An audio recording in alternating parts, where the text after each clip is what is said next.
Et si tu n'existais pas? Le tube de Joe Dassin est sorti en 1975 et 5 ans plus tard, le chanteur né à New York mourait, forçant ses fans à vivre dans un monde dans lequel il n'existait plus. Fils d'un réalisateur connu et d'une violoniste virtuose, Joseph Ira Dassin a testé plusieurs carrières avant de trouver sa voie, celle pour laquelle non seulement il se fera connaître, mais restera en plus connu même des années après sa mort. Un parcours chaotique et une guerre évitée. Joe Dassin a vécu une enfance singulière, déménageant au gré des tournages de son père Jules Dassin, et étudiant dans de nombreux établissements différents à travers le monde. Des changements qui ont peut-être entraîné, quand il a été question pour lui de trouver sa voie, des incertitudes qui l'ont poussé à s'essayer à plusieurs occupations. Après avoir passé 3 ans à l'université du Michigan en médecine, celui à qui l'on doit notamment la célébrissime chanson L'été indien a décroché une licence d'anthropologie. Échappe à la guerre du Vietnam car il souffre d'un souffle au cœur qui l'empêche d'être mobilisé par l'armée. Joe Dassin décide alors de rejoindre sa mère et ses 2 sœurs, Richelle et Julie, en France pour s'essayer au métier d'écrivain. Là il écrira plusieurs nouvelles, un roman, et même quelques articles pour les magazines Playboy ou encore pour le New Yorker. Malgré tout il sent qu'écrivain n'est pas sa voie, et travaille de temps en temps avec son père, soit en tant que technicien sur les tournages, soit en tant que figurant puis, plus tard, comme assistant metteur en scène. Ce n'est que dans les années 60 que Joe Dassin réussira, en partie grâce au hasard, à percer dans le milieu de la musique et à réellement lancer sa carrière de chanteur. Une carrière courte et intense, qui s'est terminée de façon tragique. Une mort mythique entre les années 60 et les années 80, Joe Dassin enchaîne les albums et les titres à succès.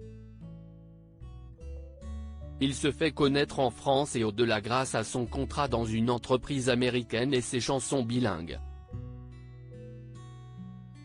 En plus de la réussite professionnelle, Joe Dassin s'épanouit dans le domaine personnel avec, en 1966, son mariage avec sa première femme, Maryse Grimaldi. Il reste avec elle jusqu'en 1977 et se marie, en 1978, avec Christine Delvaux. C'est avec elle qu'il a eu 2 fils, Julien et Jonathan Dassin. Seulement le bonheur est de courte durée puisque dès le mois de décembre 1979, Joe Dassin a un premier problème cardiaque grave, doublé d'une opération à cause d'un ulcère à l'estomac. Le stress, l'alcool et la drogue provoquent des soucis de santé à répétition et, entre décembre 1979 et août 1980, le chanteur-compositeur multiplie les malaises cardiaques. Après un premier infarctus en juillet 1980, Joe Dassin ignore l'avis de ses médecins, qui préconisent beaucoup de repos, et décide de partir en vacances à Tahiti avec sa famille et ses amis dès le mois d'août. C'est là, attablé à un restaurant de Papeete avec ses proches, que Joe Dassin fait un deuxième infarctus. Par chance, un médecin est présent sur place mais le massage cardiaque qu'il prodigue au chanteur n'y fait rien. Joe Dassin meurt le 20 août 1980 à 12h30, âgé de seulement 41 ans. Si la scène tragique qui s'est déroulée au restaurant chez Michel et Eliane est si connue, c'est notamment à cause des mots que Joe Dassin aurait prononcés alors même qu'il était en train de mourir. Selon le journaliste Jean-Michel Deligny, un ami de Carlos qui se trouvait sur place au moment du drame, Joe Dassin était parfaitement conscient qu'il était en train de mourir et aurait dit « Je meurs, moi, ici ».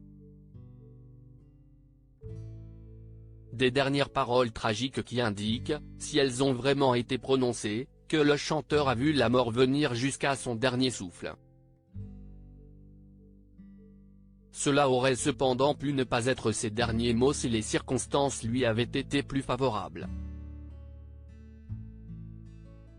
Car si le massage cardiaque fait par un médecin sur place n'a pas marché, une intervention rapide des secours aurait pu sauver la vie de la victime.